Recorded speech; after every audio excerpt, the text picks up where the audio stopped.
Hello Internet and hex makers around the world.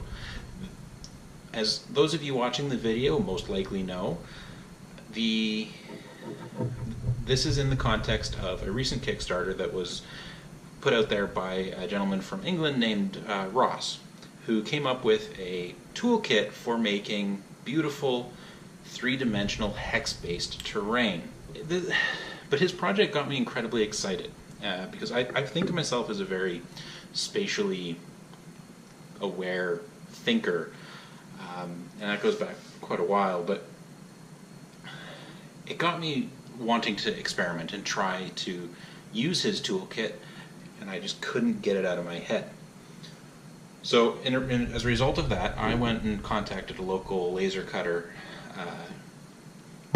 gentleman who has a laser cutter in his basement, and had him cut me a prototype based on the Kickstarter designs. So obviously there are some differences in this design versus what will ultimately be sent out by Ross. Of particular note, it's held together by elastic bands, right? This is also made with 3mm MDF as opposed to the new design that Ross is working on, which will be based off of a laser grade plywood, 3mm as well. There are benefits to the plywood that he's already mentioned, and I'm looking forward to his product, because what you see here is pretty much the entirety of what this tool is capable of making. The hills, and I've got pieces for cliff making. The things that I was most interested in experimenting with were the cliffs and the hills, so I didn't bother with any of the rest of it, but I have learned things from using this tool, and you'll be happy to know that it works as advertised. There is a little bit of skill required to make things work well, and you'll have a learning curve where you'll be able to make hexes. This is a G4, as Ross has labeled them. I've made about a dozen in various, from G0s to one of my own experimentations of a half cliff, which started its life as a full-sized cliff. But eventually I'll show you how to make those, maybe in a later video.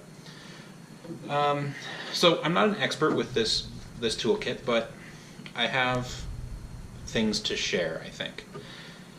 So, where to start? In this video, I want to talk about the tools and materials and whatnot that you will need to make use of Ross's toolkit once you actually get it. It's pretty straightforward, and if you know how to make terrain, or if you've worked with styrofoam before, or really if you're crafty, you might know more about some of this stuff than I do, because I've only been playing with most of this stuff for 2-3 weeks.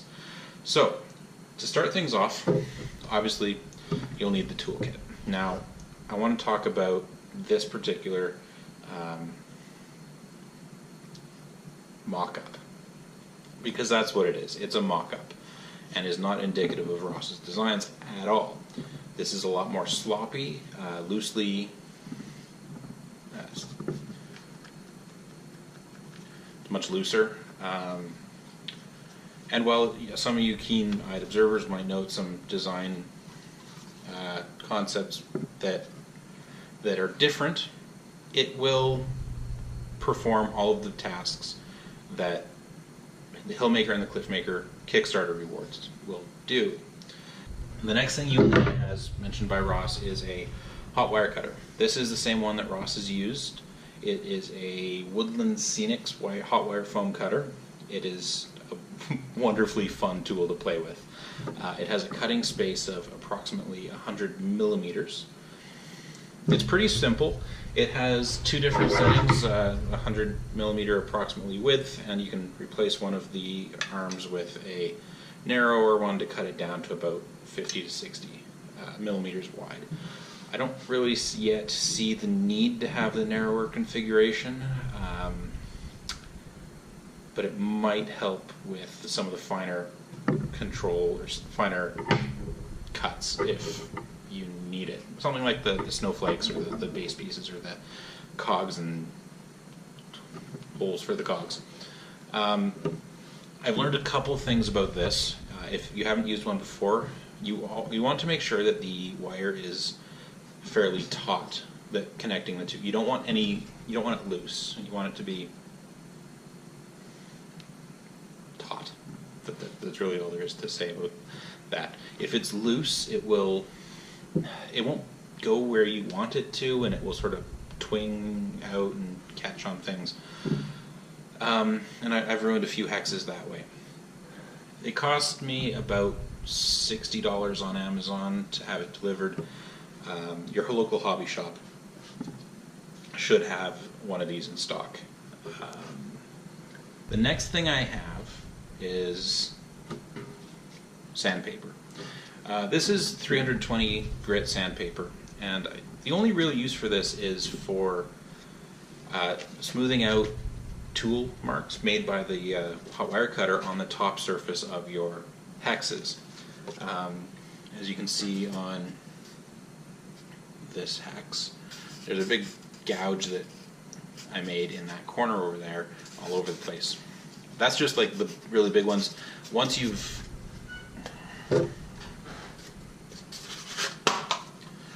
have a hex that's cut out, you want to sand down the top surfaces to just sort of smooth it over. You don't have to go crazy with that, because when you add flocking, if you add flocking, you can hide a lot of mistakes with other tools. You want to be very careful with sandpaper, should you decide to use it, that you're not sanding the top surfaces of your hex makers. So you probably want to remove it and just sand around in the center, avoiding the edges. So sandpaper is useful to have. As I said, this is 320. I would recommend using something a bit coarser. This feels a little bit too fine for the needs of sanding styrofoam. Another thing in that vein is this is wall filling, and its uses are many and varied. You can get this at most hardware stores, and I think this cost me maybe $7 or $8 Canadian. When you're using this, you want to make sure that you have some sort of application tool. I've used my finger in the past to just fill in small holes, but if you want to be doing a large amount, grab a small, not a knife, but like a little spatula or something like that. Don't grab one from the kitchen, because someone might get mad at you for that. They don't like kitchen gadgets disappearing, particularly if you want to reuse it for food again. So, polyfillo or wall plaster is another useful tool. You also want white glue. This is wood glue. I believe it's not MDF, PL. It's a non-toxic wood glue that dries translucent. It's craft glue. There's not much to say about it, but I have heard advice that when you're using wood glue like this on styrofoam, you can mix it with water in a 1-to-1 ratio, and it will be a little bit more manageable and a lot thinner, and it will fill gaps better. I believe that process is often called sealing. So once you take a hex that's done, you can paint the entire surface of it in the mix of water and glue, and it will smooth everything out. I have yet to do that, but I've heard it many, many times on the few videos that I have watched on how to make terrain. So, very cheap. You can get it at your hardware store. As far as I can tell, there is no difference between wood glue and craft glue. So if you have Elmer's glue or school glue, any of those should work. They're fundamentally the same. The next thing you might need, again, in the context of like creating more complicated hexes, is a box knife. Again, standard box knife will probably cost me a couple bucks at the hardware store, and this you probably won't use very often when you're making hexes, but there will be times where you probably will want one. This tool is great for cutting straight lines, or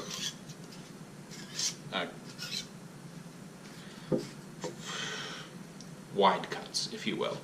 But what it's not able to do is you're not able to get this corner into the foam to gouge out concave cuts. But with a box knife, you could score into it and just carve things out and make things like natural craters or whatnot.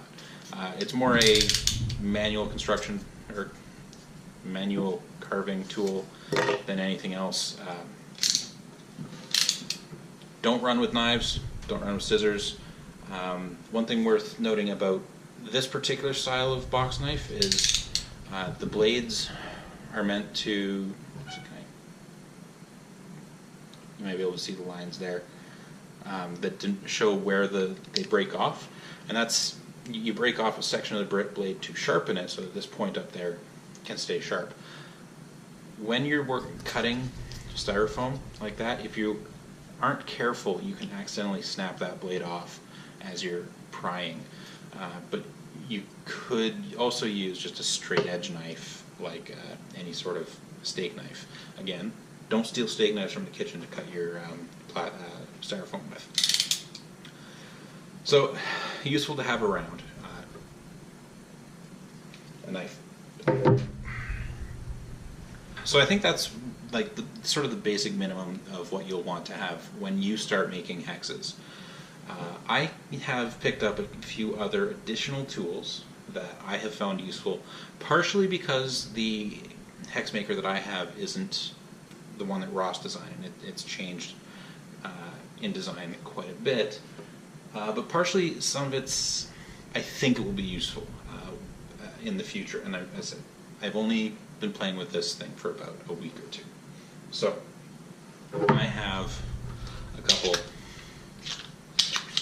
large clamps. These are plastic and kind of flimsy, and I wish I had grabbed metal ones. But the idea behind these is that I can clamp things as clamps do. So I'll show you what I mean. My hex making toolkit, I didn't design it with holes for bolts to align the sides correctly. This is something I wasn't too keen on. This was more to experiment than for precision work. So my concept for making basic hexes is this. I have two pieces of MDF in hexagonal shape, and I clamp a piece of styrofoam in the middle. And then I cut around like this. Now, the reason I decided to do this way was because it allowed me to cut much thicker styrofoam. This is two 40mm pieces of styrofoam stuck together, which cannot be done with the bolts that you push through the styrofoam, or it can't be done quite so easily. I'm going to do another follow-up video in the coming weeks about that and about styrofoam that you can use. But needless to say, I feel like this is a very valuable thing to be able to do, even if you don't do it very often. So, clamps kind of handy. In a similar vein of making basic hexes, when I have things clamped together and I'm about to cut things out, having a tri-square is going to be handy for this purpose, but also for other purposes, and I'll explain that in a sec. But I can use this to find out whether or not these two MDF pieces are parallel with each other or lined up well. You can try different angles and stuff. It's a long process to get things like this lined up, but that's going to happen regardless of which method you take, whether it's bolts or a clamp. And I am personally going to err on the side of bolts wherever possible. But just a general rule for the tri-square. It's intended to make as square an angle as possible. It's its name. It's a tri-square. It tries to get everything square. Because what we're doing is we are making potentially hundreds of hexes that are meant to go up together as tightly as possible without big gaps between them. The more that we are able to make them uniform in shape and with less mess, less variation, is going to result in a better product. So having some sort of straight edge metal ruler, corner maker, I really wish I had something that could do 60-degree angles, but this is 45, I think. So get yourself something like this, whether it's one of these or whatnot. Another thing that you can use if you don't have access to one of these in certain uses is, as shown in one of Ross's videos, you can use the edge of a table as a flat surface to try to line these up. And you'll have pretty good success with that too. So that's about all you'll want, or maybe that's all you'll need for the actual creation of your cliffs and hills, generally speaking. Obviously you'll find uses for all sorts of things as you make stuff, but let's talk briefly about details, putting decorations and doodads on your terrain. Actually, I'm going to grab one of these. So I've already mentioned how you can use a knife to carve details, but you'll also want to grab a brush, a fairly large brush. This is a foam brush, very cheap, that I'm planning on using to use to paint and to spread glue onto this as needed. I don't know if this is the best kind of brush for glue or paint, but you don't want to be doing it with a little fine tip paintbrush. So find something cheap and disposable. You'll also, at some point, probably want to start experimenting with molds. You can do a lot of stuff with plaster or hydrocal or dental stone and make some really interesting things. These are Woodland Scenics rock molds. Something like this is what Ross used to make the cliff faces in the promotional videos for the Kickstarter. You just mold something, you mold a rock with plaster, pop it out, glue it onto the face of cliff, and paint it, fill in cracks and then paint it, and then you have a reasonable cliff. I picked up about 4 or 5 different Woodland Scenics molds, and for that purpose, just for a little bit of variety, but you could probably make do with 1 or 2 if you're feeling like you really want it. You'll also want to obtain like flock, grass flock, maybe some pre-made trees, or if you want to make your own trees, to style things up. But use your own judgment on that. I've also got here one of my Hearst molds, which is available at HearstArts.com, unaffiliated. And he makes some very interesting sci-fi and fantasy building molds. This particular one is used to make a steel girder bridge. I'm planning on trying to make a bridge over 2 cliffs that can join up together, but I haven't experimented with that yet. I have made a fieldstone castle and a big heavy plaster thud board for my sister Thud, Terry Pratchett, if you're not familiar. This is not my expertise, so you may want to find somebody else to fill you in on the nuances of making plaster objects, but down the road I probably will make a video that will include that tidbit. So I think with that layout you're pretty much good to go, and you can add to it as you need. You can add to your tool set as needed. So the last thing to talk about in just vague details is your choice in styrofoam or polystyrene, extruded polystyrene. So I have here 25 millimeter extruded polystyrene. I picked this up again at the hardware store for, I think it was like $25 for a big sheet about massive, like 10 feet long by 3 feet wide. And this is what Ross recommends you use, and I agree with him, generally speaking. If you are going to pick a single thickness of styrofoam to work with, 25 millimeter is what you want. Because with 25 millimeter, when you're poking bolts through this, as you push it through, the plug that comes out the other end gets wider and wider and wider as the thickness gets thicker.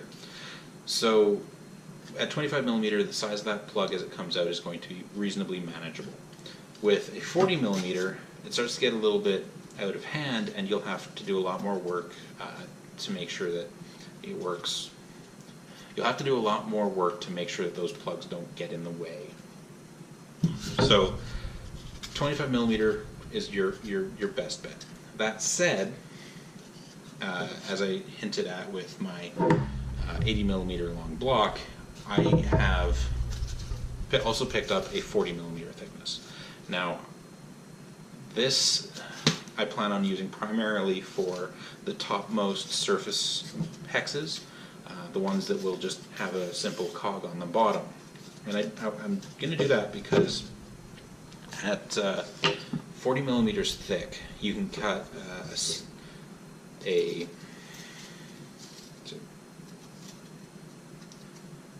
out a single grass hex from the thickness, whereas with 25 millimeters, you'd have to laminate two together and then cut it out.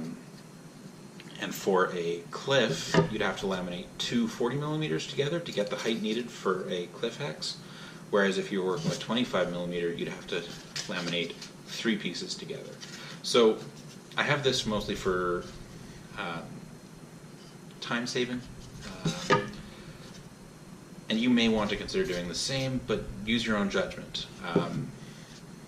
This is, again, for the third or fourth time, the one you want to go for most things. I might change my opinion on that as I actually play with the real Kickstarter kit, but I can't really say, because that's sometime in the future.